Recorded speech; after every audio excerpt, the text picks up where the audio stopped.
How do you recommend service providers or folks that are considering security engage with the acquiring of tools?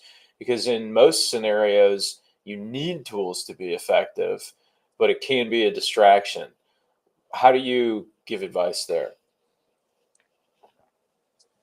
And I think that, and this is, you've probably heard Matt Lee, or maybe Matt Lee and myself together, Yellow Brick Road, or Shoots and Ladders when we argue about safeguards. But one of the things that he has done with a group is to build out, how does a tool or service satisfy the safeguard? And so you got that where, working with vendors to identify how their tools or services help solve for a safeguard.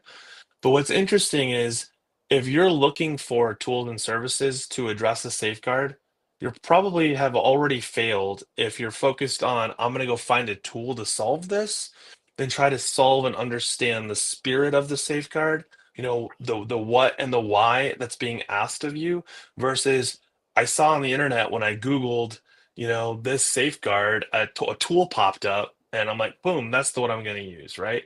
Um, Yeah, we know that like for example, Cention with endpoint hardening. If I'm doing control 4 in CIS, I know that because I know enough about Cention, I could just go and put their product in and now I've done the secure baseline configuration for say that asset. The problem with that approach by default, not that that's not a good idea to do it at some point in your deducing of how to solve for the safeguard or control, is you can do those things manually.